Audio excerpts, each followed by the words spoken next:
getting started in just a minute as soon as I get everything set up to share.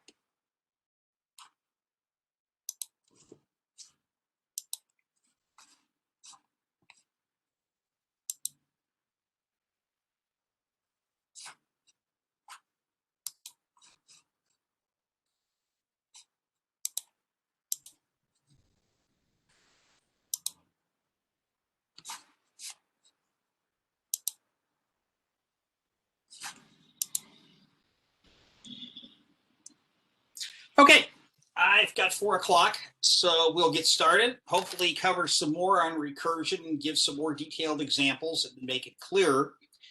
But there's a couple of things I want to talk about first.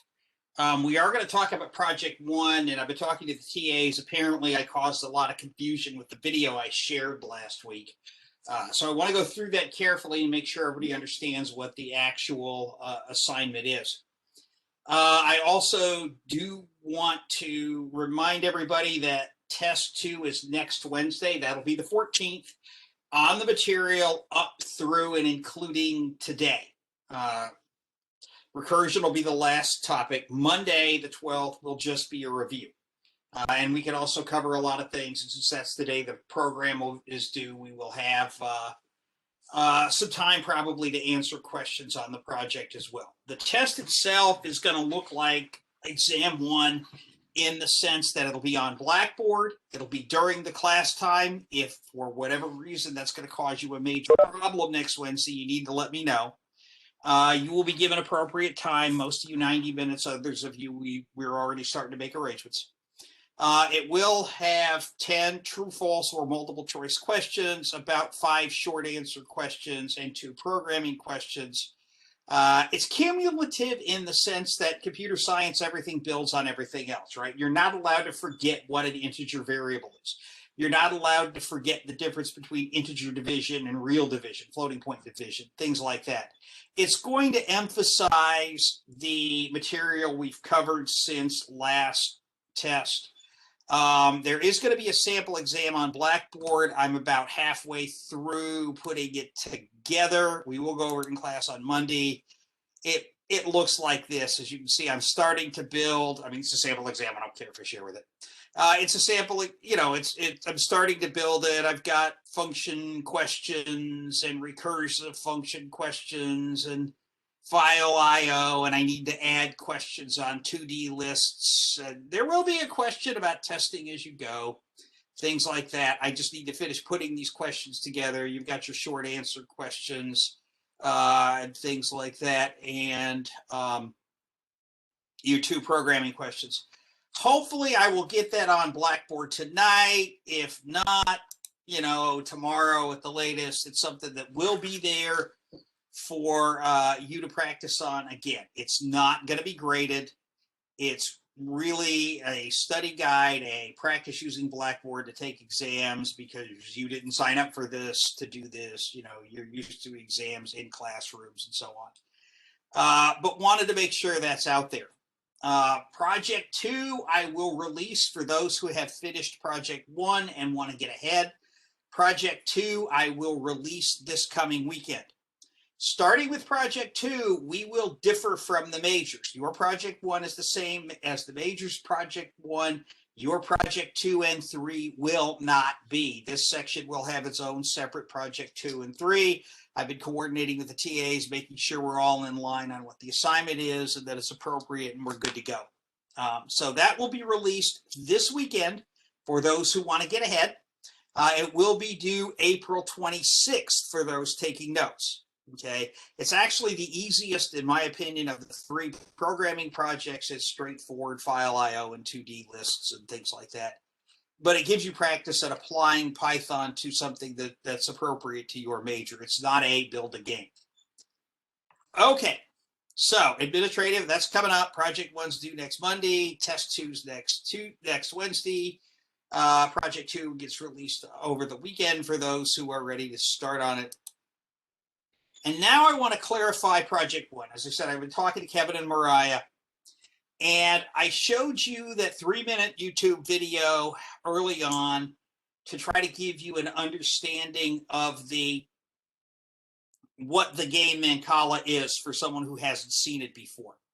I was trying to point out that the rules that were being illustrated in the video were not identical to the rules that you have to incorporate, the rules that you have to include in your code on Project One. Okay, and I did not make it clear enough, and that's on me. My apologies. I screwed up. Let's fix this. Okay. The rules that you have to incorporate, the rules that you have to write code for in your Mancala solution for Project One are the ones in the assignment. Okay, and again, it's clearly, based on the confusion that Kevin and Mariah are reporting to me and a couple of students have raised, I did not make that clear enough. Okay, again, on me, we'll get that fixed. Here are the rules that you need to encode. In the video, for example, I thought I pointed out, but maybe I wasn't clear enough again and again. That's on me. I'm the teacher. I'm supposed to do this. In the video, the person moved stones counterclockwise in the cups. You don't go counterclockwise. You go clockwise. The board is set up the way it was in that video. You go clockwise, not counterclockwise. One of the key things, and I apologize, but let's make this clear.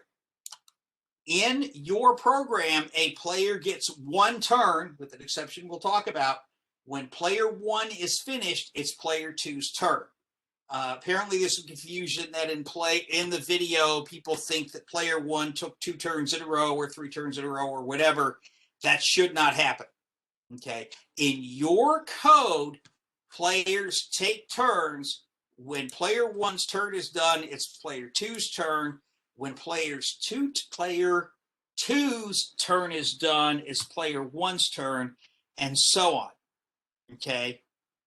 The only exception to you get one turn and then you're done is if the last stone is placed into a Mancala, then you get another turn. That is the only time when a player will get 2 consecutive turns. Okay. If you don't put that last stone into a Mancala, it's the other player's turn. So when you're writing your function that says take your turn, then you need to, take into account, hey, where did the last stone go? If the last stone went into 0 or 7 as appropriate, then the player gets another turn. If the last stone did not go into 0 or 7, then that's it. It's the end of your turn, and you switch player. Okay, so as I said, Kevin and Mariah have been reporting there might have been some confusion because of the video. I should have been laser focused on pointing that out, but you need to write that code. That's fairly straightforward. The code that talks about putting the non-empty cup, picking up the stones and putting them one at a time, starting the next cup, that's kind of the thing we showed next Monday and last Monday. The things we did show next Monday. Yeah, that doesn't work. The stuff we showed in class on Monday, that's the kind of thing that you're implementing here, and that is correct. Okay. You go clockwise, which means cup numbers increase until, of course, you get to 13, and after 13, you go back to 0. Okay, so you should know how to code that, moving from 13 back to 0. Like I said, when I say clockwise, I understand in the video, counterclockwise, I thought I pointed that out, that we were going to be different. I did not. It's clear. It wasn't clear enough. That's on me. We'll get that straight. The game ends, I believe, is the same as was in the video. The winner is the one with the most stones in their Mancala. Okay, so these are the rules on this page that you should enforce. If the video is different, then my apologies, I could not find a video that implemented exactly these rules set here, and hopefully it didn't lead you too much astray. But if you've got a solution coded that implements what was in the video, it should not take you much to revise it to get you this. This is really pretty much a straightforward change from that at this point. If you're having problems, let me know. So let's see. Pardon me. I have Discord open, and it's beeping every time somebody posts a new thing on Discord into my ears, and I can't teach. So now we're set. I just X out of Discord on my laptop. Here we go. So those are the rules that you should implement.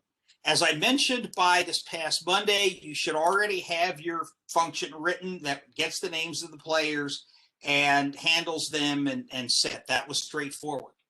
You should be, by today, doing pretty well at working on getting your turn, taking a turn, player one's turn. What are you going to do in player one's turn? You're going to say, what cup do you want to pick the stones out of? You're going to check to make sure that the user entered a valid cup number. You're going to reallocate those stones as appropriate. You're going to set that cup to 0 and go along, adding 1 to each of the following cups.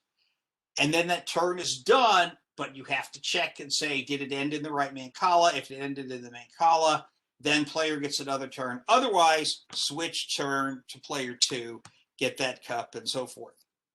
Okay. If the turn ends in a Mancala, this is what we're just talking about, the player gets a second turn.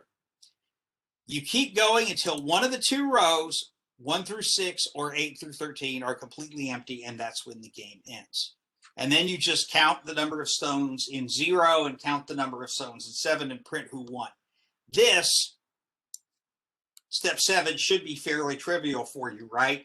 Just, what's the value of cups sub 0? What's the value of cups sub 7? Whichever one is greater, that's who won.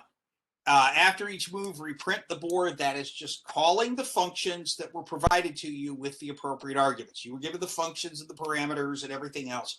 That's just call it with the arguments.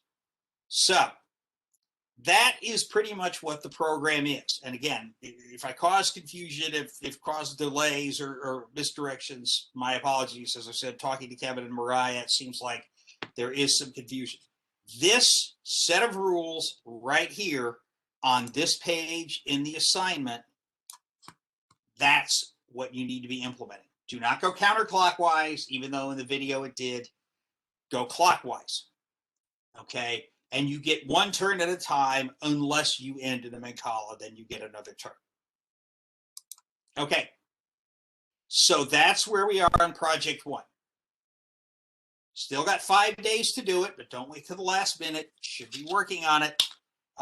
You should have, it's a 100-point assignment. If you are having problems with it, get as much done as you can and work, test as you go. Make sure you've got the file. Make sure the file runs. Make sure you're able to get the 2 players' names and print them out. Make sure you can do the fundamental things and then build. If you're having problems calling the print the game board, then figure out where the arguments are going wrong. Okay. You should be making good progress on this by now. Most of you, actually, essentially all of you, are doing very well in this class based on your grades so far. I'm very pleased. It's a good semester, especially given that we're all offline, we're all online and out of the campus. So let's keep this going. Let's I get my score reports from the graders, and I like what I see. So let's keep that going in Project 1. We'll work on it. Again, apologize for any confusion, which from the TAs apparently I did cause. That's on me. We'll work this. Don't plan on an extension. I mean, if you have real problems, I understand the world at your seat. You have family crises. You have medical issues of your own. You have something else. If we need an extension past Monday night, yes, I'm open to that. Okay, I'm open to, if you have a valid excuse why you can't get it done Monday, yeah, we're open to extensions. I'd like to stay away from that. Why? Because exams coming up, Project 2's coming out. Let's not get behind. I actually have had a student who, because of family medical situations in past semesters, was working on Project 1, 2, and 3 all at the same time. I gave her the extensions and we got them all done. But trust me, you do not want to be that student working on Projects 1, 2, and 3 at the same time.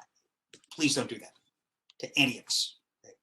Apologize for any confusion, but hopefully this clears it up. This is what you do. Okay. Don't see any questions in chat. What is that? That's the sample exam I'm working on. Where are my slides? There are my slides. Okay, here we are.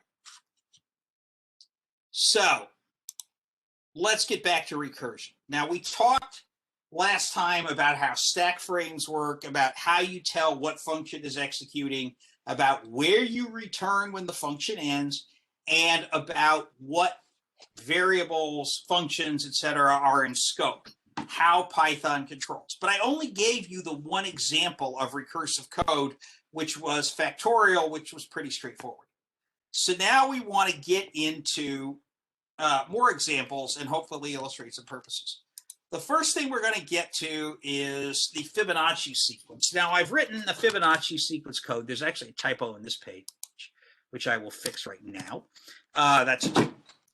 The Fibonacci sequence, again, you start at 1, 1, and then every next number is the sum of the previous 2. 1 plus 1 is 2, 1 plus 2 is 3, 2 plus 3 is 5, 3 plus 5 is 8, 5 and 8 is 13, 8 and 13 is 21, and so on. And we talked previously in this class in dealing with lists and things like that of how to write that iteratively. So this is the iterative code. I will go to today's coding file. This is the iterative function, def fib n. Now, if n is less than or equal to 3, we're just going to return n. So we're going to say Fibonacci sub 1 is going to be 1. Fibonacci of 2, we're going to call 2. What I'm doing specifically here, just back to the slide again, you will see the terminology vary. What this code does is it says this is Fibonacci of 0, this is Fibonacci of 1, this is Fibonacci of 2, this is Fibonacci of 3. So recall that when we go through this code, that's just the notation I'm using. You might see somebody else who will go, this is the first, this is the second, this is the third, so on. We can change that just by modifying indices by 1. Okay, what the code I'm dealing with says this is 0, this is 1, 2, 3, 4, and so on. So going back to the iterative, this is the code I'm getting. If n is 0, we're not going to return a value, but it would actually be 1. If n is 1, we return 1. If n is 2, we return 2. And if n is 3, we return 3. And that's it. Okay. Iteratively, if you're looking at Fibonacci of more than 3, we're going to start by building a list, and we're going to append to the list each value. And then we're going to return the nth value in the list. So this is an iterative solution that relies on building a list and returning the nth value of the list. So in my main program, I just said, give me the 10th value. And when I run this, you see that it tells me the 10th value is 89. Okay, and it just takes the previous 2 values and it appends the sum of those to the list, and it builds the list each one. Okay, so that is an iterative solution to the Fibonacci number. Okay, now I mentioned many times last time, if there is a recursive solution, there is always an iterative solution. The reverse is not true, but in this case, here's your iterative solution. Now let's look at how we would do that recursively. So here is a recursive function, which I'm going to copy over. And I'm going to have to change it because I use the same function number, which would cause confusion to Python. So I'm going to call this recursive fib of n. I don't think my thing would be taken. Return 1.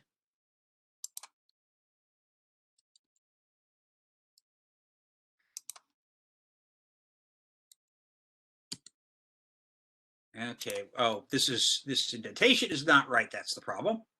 That's why I'm getting that error. There we go. All righty. And so now I'm going to have to call this recursive fib plus recursive fib n minus 2. Okay, so rather than running the whole program again, I'm going to get a Python console. I'm going to load my recursive fib function. And now I can just call my actual main program from the console and say, let's recursive fib of 3. Okay, interesting. Recursive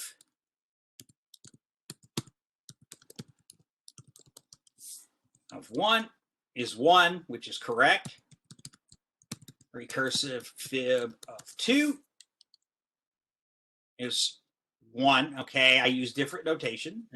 Me. Recursive fib of 3. That's where my is 2. I'm getting 2. Recursive fib of 4. We're going to fix this in a good programming practice. It's 3. I'm off by 1 from different notation, and I really should not use different notation. So let's change this code to say if n is less than or equal to 3, which is what we said above, return n. That gives us the same behavior. Now let's make sure we get the same answer. Is 5. Okay, let's copy this down.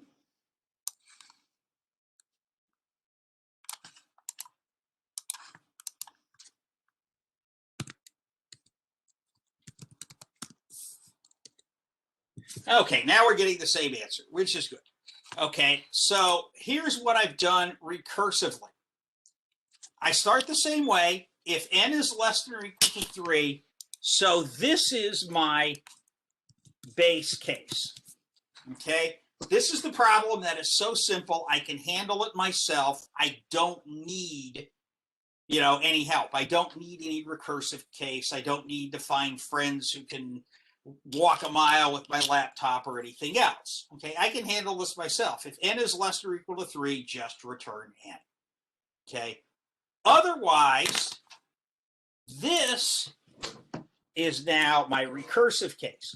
Now remember, one of the rules for recursion is that the recursive case must be a simpler problem. It must be closer to the finish than my original case. And so what it is, since I'm calculating the nth Fibonacci here, I'm going to calculate a smaller Fibonacci number, n minus 1, and an even smaller Fibonacci number, n minus 2. So don't let the plus sign fool you. To calculate the 10th Fibonacci number, I need the 9th and the 8th. The 9th and the 8th are easier to calculate than the 10th because you just build up. 1st, 2nd, 3rd, 4th, 5th, 6th, 7th, 8th, 9th, and then 10th finally. So this recursive case is actually simpler than the original case. Don't let the plus sign fool you. It's simpler. Therefore, we meet the requirement for recursion. We have a base case, something that is so simple, we can do it straight away. We don't need recursion. And a recursive case where we have a smaller, simpler problem than we did in the original. So this is a way where we solve the problem recursively. Now, why do we do it recursively? We had a perfectly good iterative solution for calculating Fibonacci numbers. Why do we need recursion? Well, the answer is because to many people, this is a heck of a lot simpler and a heck of a lot easier to understand than this whole thing where we build a list. We build a list up and up. Okay, this is more complex. The iterative solution is a little bit more difficult to understand than the recursive solution. So the recursive solution can be much simpler to understand. Conceptually, it's straightforward. And so that's why we would have a recursive solution. Okay. We did not have to have the recursion. There was a perfectly valid iterative solution that gave us exactly the right answer. We were good to go. By using recursion, we at least conceptually simplified it.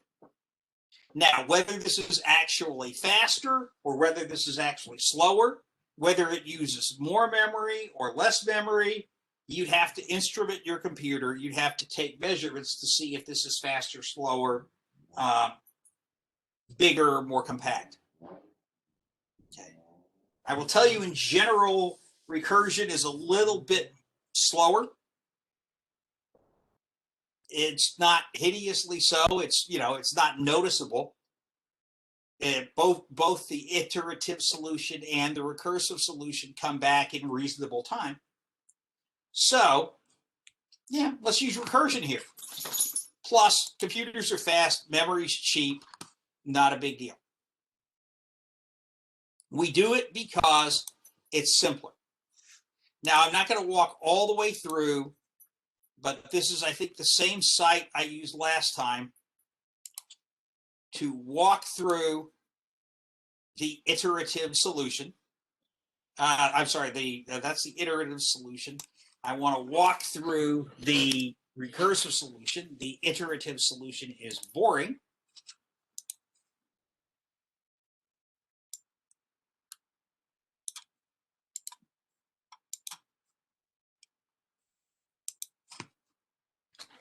We're not going to spend as much time on this illustration as last time and fix that bug. Let's return n.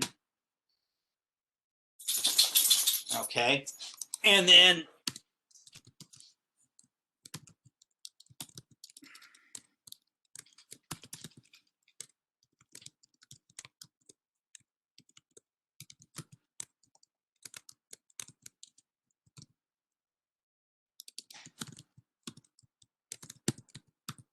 we're just going to do fib of 4. Okay.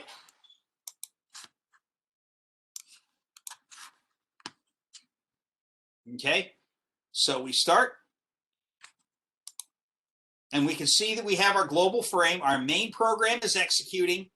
It knows about this function called fib, recursive fib, and it's ready to go. Okay.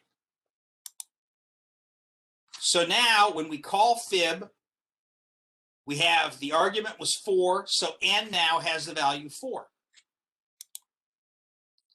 Is n less than 3? No. Return fib of 3 minus 2. Now, hang on one thing. Remember, I didn't fix the other bug. That's equal.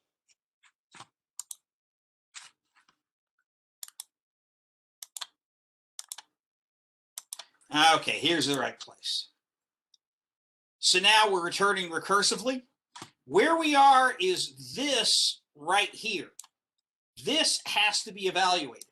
So we're going to finish calculating fib of 3 before we even get to this one. So we're looking at fib of 3. We have a new frame on the stack. 3 is less than or equal to 3. We return it. Okay. Now we calculate this. The execution skipped through a little bit. We calculated fib of 3 plus fib of 2. And that's how we got this. What it showed is doing this whole step. I was hoping it was going to show calculating fib of 3 and then calculating fib of 2, but it just calculated both of those correctly. Obviously, if n is less than or equal to 3, we return n. Fib of 3 is 3. Fib of 2 is 2. That's how it got this return value of 5. And so therefore, this function ends. We return 5, and that gets printed. So that's another example visually of Python popping on and off frames onto the stack for each recursive function. Okay, and if I had gone to a higher number than 4, there would have been a lot more of that, but I didn't want to spend that much time. This is a summary of what I said last time, and I think this was in Monday's slides as well. But Python uses a stack of frames that keep track of what gets executed next and where things go. And yeah, all this next batch of slides, we did cover Monday. They're in Monday's lecture as well, but I wanted to reiterate them that when the function ends, we pop back. It ends where the whole thing is. Okay. This is more detail on the recursive Fibonacci sequence. General rule, we'll pick another one that isn't so simple.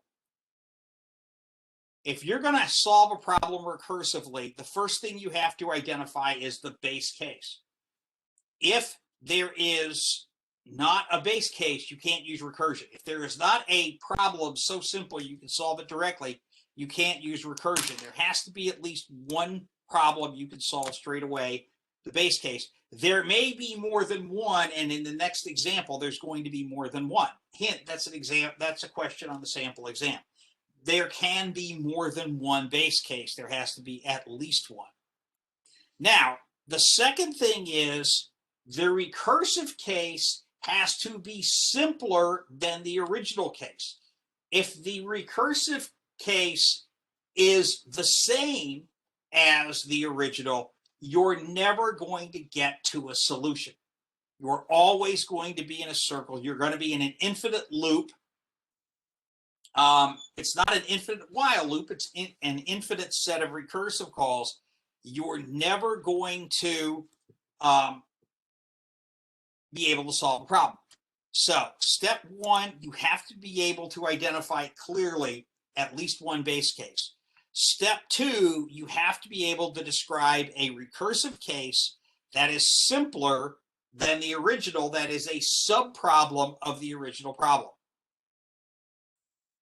If I repeat making that simpler and simpler and simpler recursive call, am I going to get to a base case? If I do, just trust recursive calls. Now, the last question is, what else do I have to do?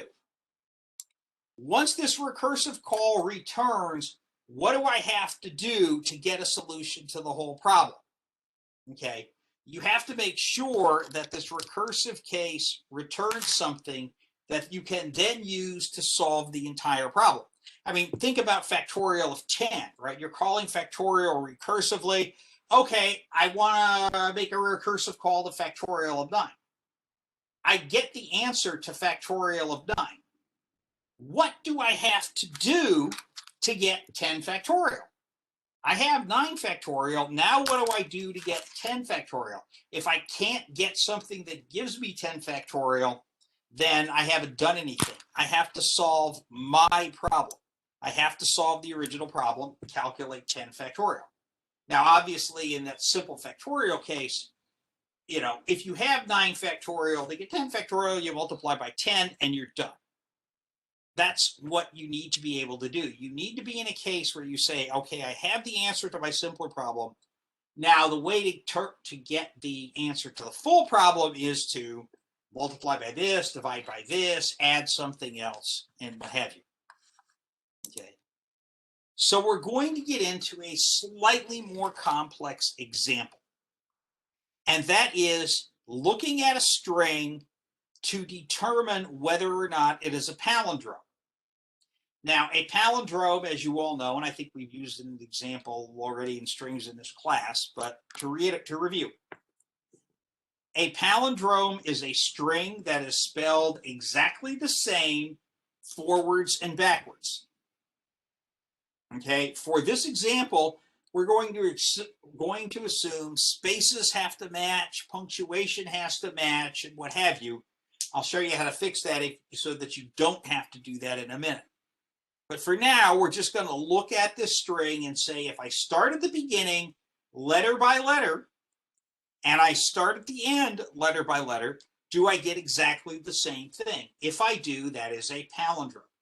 So I want to look at coming up with a recursive solution to, is this a palindrome?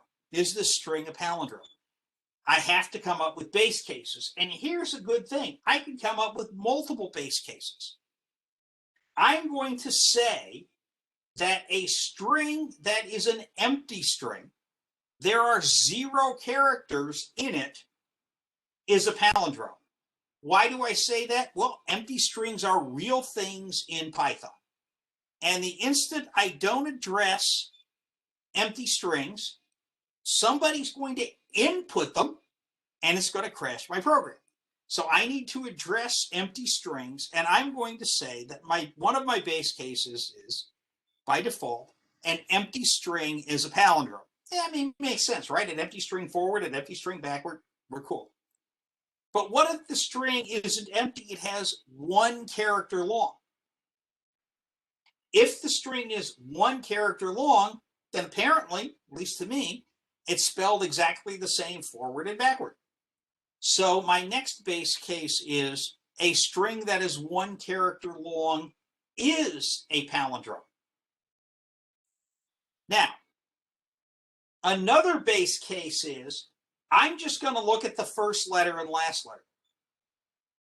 Now, in order for this to have a chance of being a palindrome, in order for us to have any chance that it's the same spelled forwards and backwards all the way, the first character and the last character have to be the same.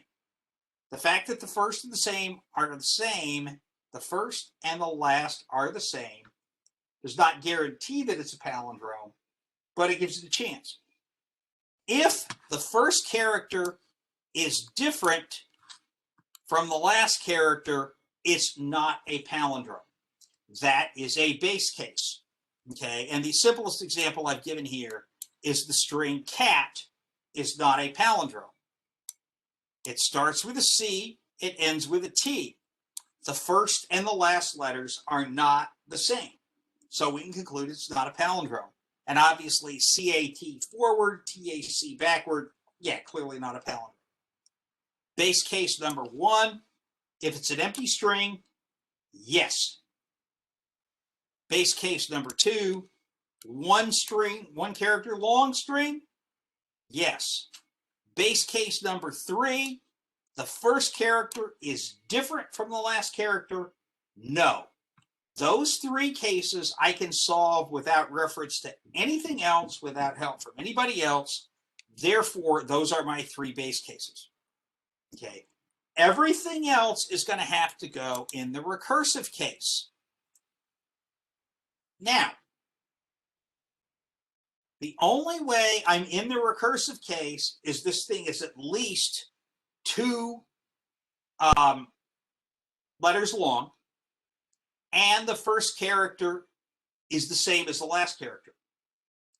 So now, to determine whether or not it's a palindrome, I can throw away the first character and I can throw away the last character because I know that they're the same. I know that I'm in my recursive case, and now I only care about the rest of the string. Okay? If what's left when you throw away the first and last is a palindrome, then you have overall a palindrome. If what you have left when you throw away first and last is not, then you do not have one. So let me give you some examples. I have one here, and that is the word yay, Y-A-Y. Okay, so I'm running my Python program. I check the first letter and the last letter. Those are the same. What if I throw away the first letter and the last letter? What I have left when I throw away the first letter and the last letter is just the string A. I just have the string A. The string A has exactly 1 character. And by our base case on the previous slide, anything that's exactly 1 character long is indeed a palindrome. Okay, so if the first and the last characters match,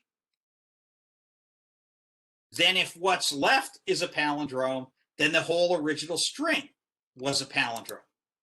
Okay, that may not always be the case. What if my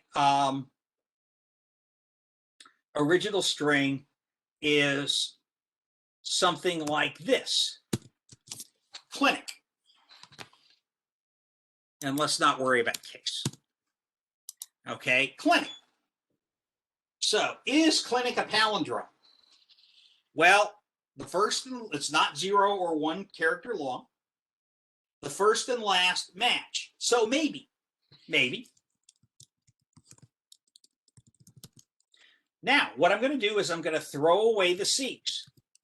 Throw away the first and last characters. Now, when I throw away the C's, I have the string L-I-N-I. Now, L-I-N-I is more than 0 or 1 characters long. The first and last letters do not match. So by our base case, L-I-N-I is not a palindrome. So therefore, I can conclude that clinic is not a palindrome. So this is the code I'm going to write.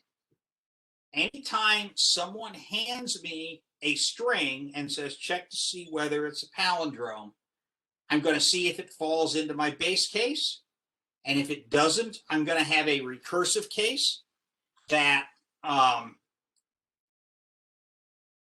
throws away the first and last letters and checks to see if what's left is a palindrome and returns the answer. If you look at the full pseudocode that we've been discussing, remember pseudocode is the English language description of what we're going to do that we can use to write Python code. It is not Python code in and of itself. The pseudocode looks like this, okay?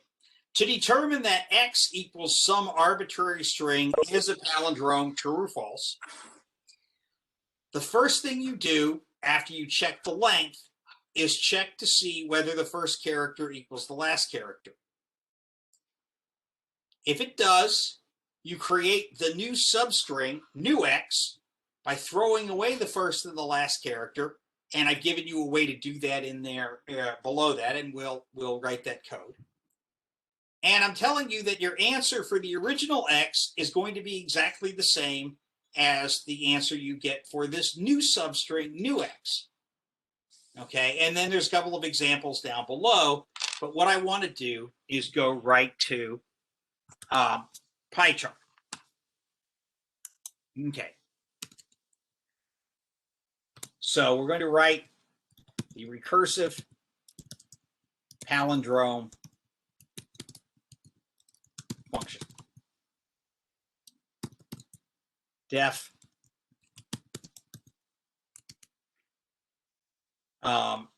word. Word is going to be a string. Word is the string that we check.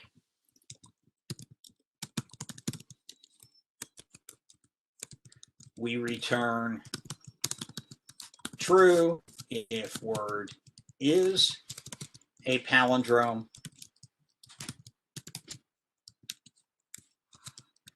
We return false. It is not. Okay. So here we go. Our base cases. If length of word equals 0, we return true because it is a palindrome.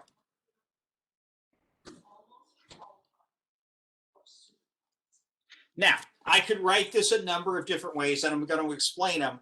The way I'm going to write it is not the most efficient coding, but I want to write it in a way that makes it clear exactly what's going on.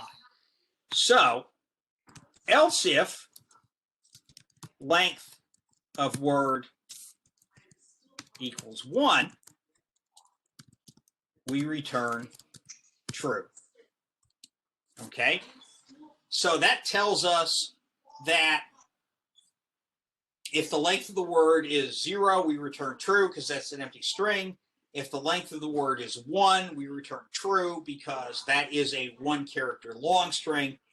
Obviously, I could have combined those two I could have said something, you know, since the length of a string cannot be negative, I could have simply said if the length of word is less than 2 or less than or equal to 1, combine those two. But I'm trying to clarify that these are two different cases. This is why I wrote the code separately, which is what I mean. This is not the most efficient code in the world. Our third base case is word sub 0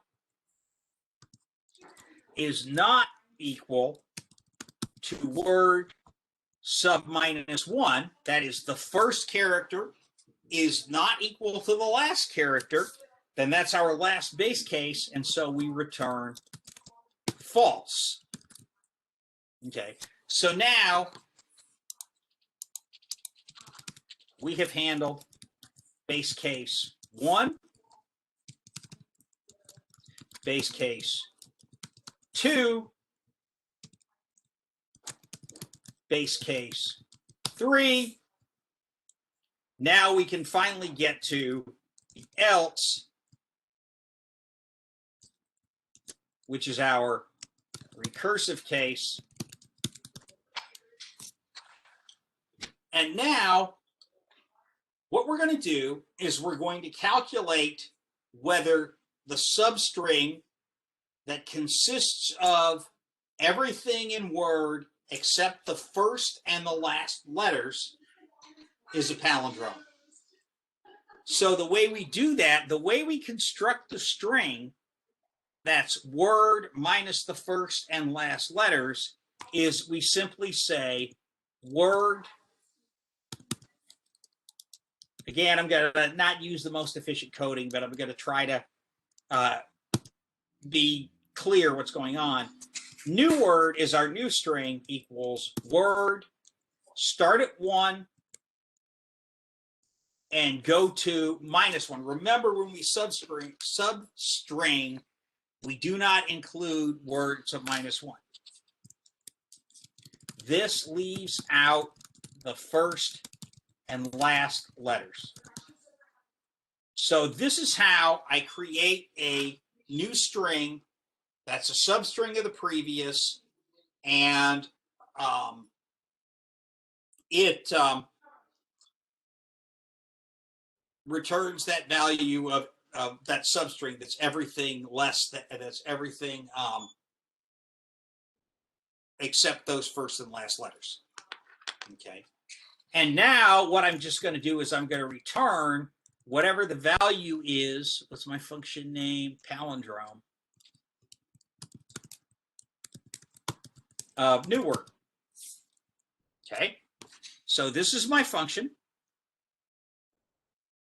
Let's take that into a Python console, because I'm saying there's a fairly good chance I made a typo, but we'll find out. Okay, how about that? And now we're going to say, how about our case, yay, which we know this is a palindrome. It returns true. How about clinic? It returns false. Okay, so it appears to work. Now let's make this a little more illustrative of what's going on. Okay. First of all, let's print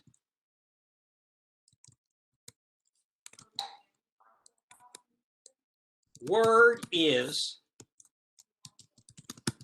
so we know what we're checking. And now let's stop the program here. Hit any key, or hit enter. Nah. Continue. Okay. The reason for doing this is it's going to be more illustrative of what's going on.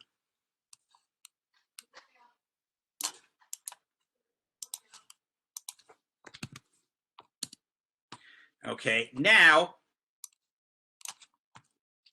let's do palindrome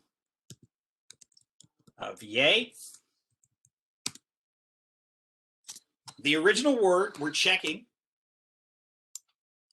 That is not going to satisfy any of our base cases. So when I hit enter to continue,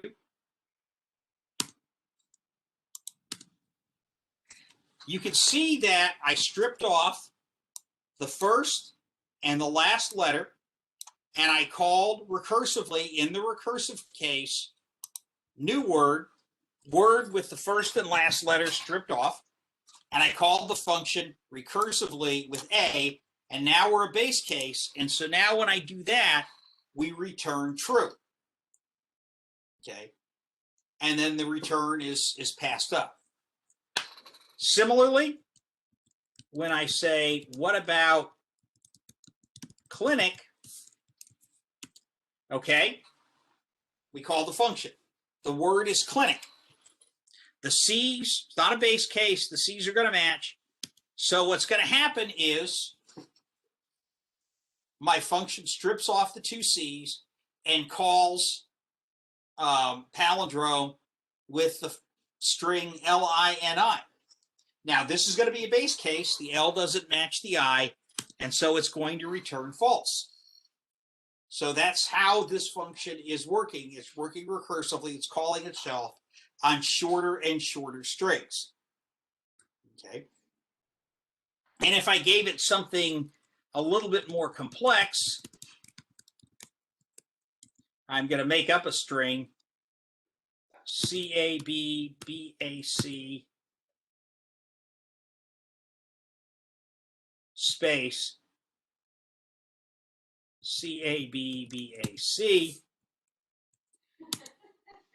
I've got my original string. Then I strip off the C's. I've got my next string. The A's match. I strip off the A's. I've got BBAC, CABB. The B's match. I strip off the B's. This match. The B's still match. I strip them off. I've got ACCA. The A's match. The C's match. Now I've got C space C. Now what I've got, it's not real obvious, but the word is actually a blank space, right? When I had this and I stripped off the two C's, what I'm left with is a blank space. And so with the blank space, that's a one-character string, and a one-character string by definition is a palindrome. And so when I hit enter the last time, I'm at the base case, and it's going to tell me that, yes, this is indeed a palindrome. And it returns true. By comparison, if I said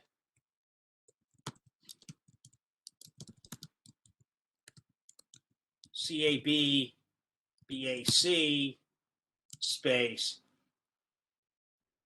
DAB, BAC, I'll skip through. We've got the C's match, the A's match, the B's match, the B's match, the A's match, ruh-roh. Okay, the C and the D don't match, and so this is going to fail. It's going to call them, it's going to return false. So that's what's happening. So that is a recursive function to determine whether a string, a word, is a palindrome. And the points to pay attention to about this particular function are, number one, there are multiple base cases. By the way we laid them out in the pseudocode, there are three. So I wrote the code this way.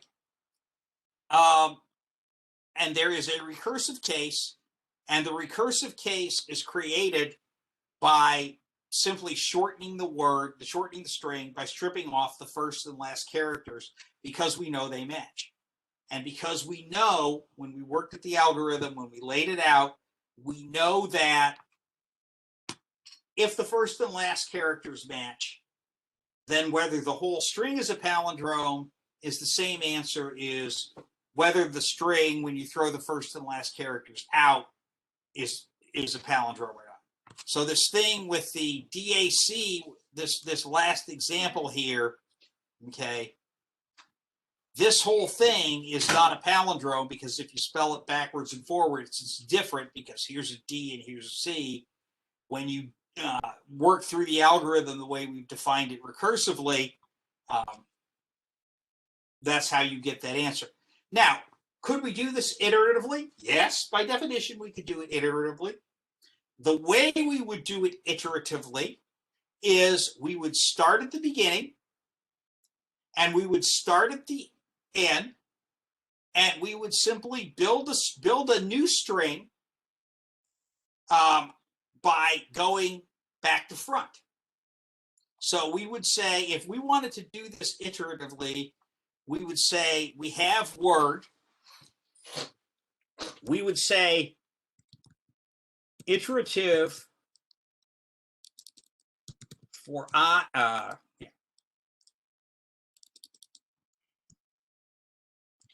is going to be a list. For j in length word, I dot append word sub length of word minus j.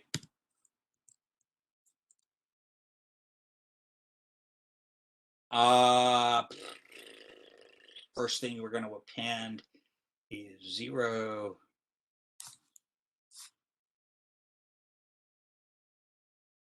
I think that should be -1. I'm getting lost in my numbers. Let's execute that. Yeah.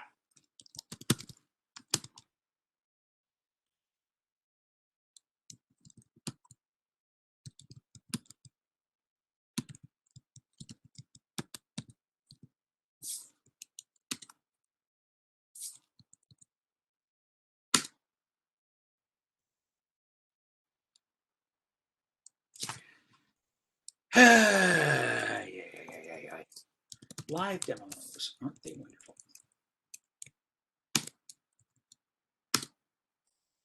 Okay.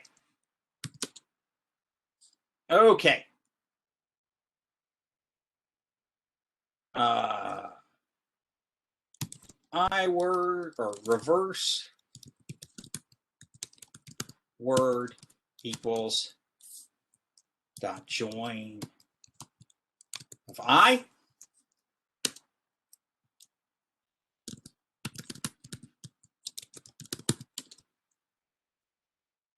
If word, okay. If word equals reverse word print true, else print false. So that is how we would do this iteratively. I just had to make sure I got the subscript right. So what we would do if somebody asked you to iteratively decide whether a word was a palindrome, you could go through character by character and compare, or you could simply create a copy of the word in return and do one comparison. The one comparison I just did there is the simplest way to me of doing it. There is always an iterative solution. Once you get the hang of it, though, this particular recursive solution to me seems a little easier. And so this is a case where we use recursion because it's it makes the problem a little bit easier. Now, I mentioned that was not the most efficient way to write code, but I thought it was a little clearer. Before we end, since we're actually ahead of time today, if you want to see what the code would look like in its most efficient, what it would be is simply if length of word less than or equal to 1, return true, return efficient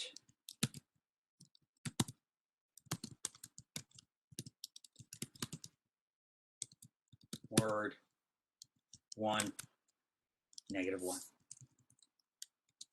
So that's the function in 3 lines instead of 1, instead of what you saw above. Now, if I gave you this, very bluntly, if I gave you this solution, I would expect to spend a long time explaining how and why it works that way. So that's why I put in extra steps in the code solution that I gave you, because it makes it clearer what I'm trying to do and why. This is actually the most efficient code that produces the same results. Okay. Here, whoops, I lied. I left out one thing.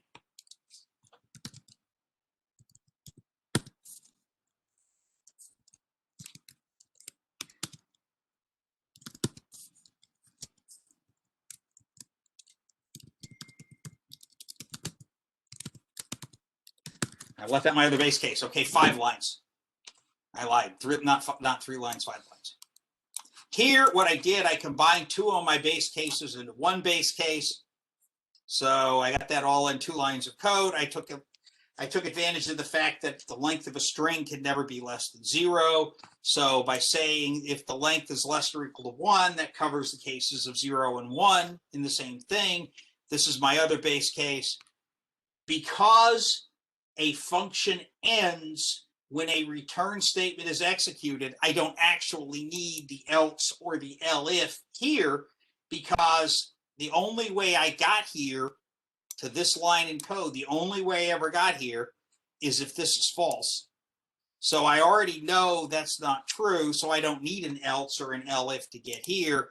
Similarly, by the time I got here, the only way I know this is true, the only way I ever got here, what I know is true, is that both of these base cases failed, so I must be in the recursive case.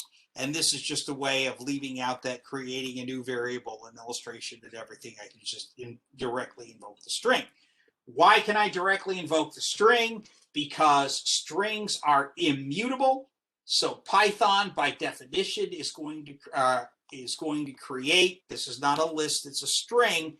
Python, by definition, is going to create new locations in memory. It is not going to mess up the original copy, and so I'm good to go by doing it this way. Okay, so this is just combining everything into the most efficient possible code.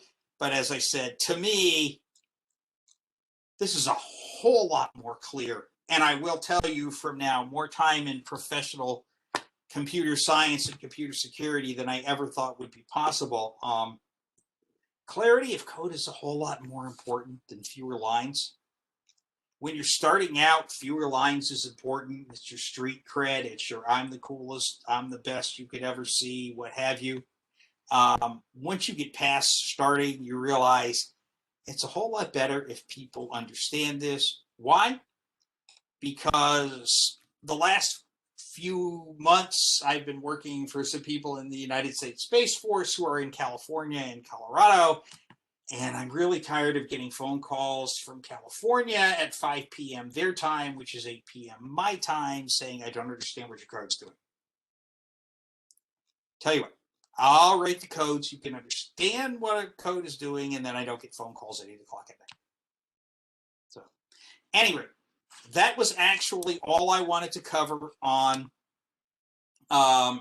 recursion. There are other examples, but I don't want to go too deep into it, because at some point the examples are just being hokey until you get into some real hardcore problems.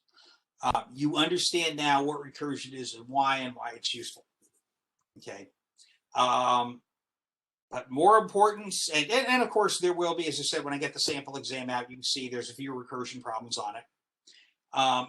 More importantly, though, for now, is understanding what's going on, get project 1 working, and make sure that you know all the stuff we've covered about mutability, about file I/O, about functions, about dictionaries, and about recursion for the test.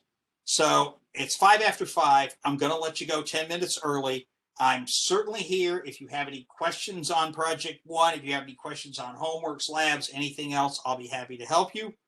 Otherwise, when I get the sample exam, it will be on Blackboard. There will be an announcement from Blackboard. So look for a Blackboard announcement about the sample exam. And then whenever you have time, make time on it. And I will see you for the review session on Monday. I'm going to go ahead and stop recording now. In case anybody has questions. I don't like to put recordings of student questions and answers on YouTube. So that's why I'm stopping recording.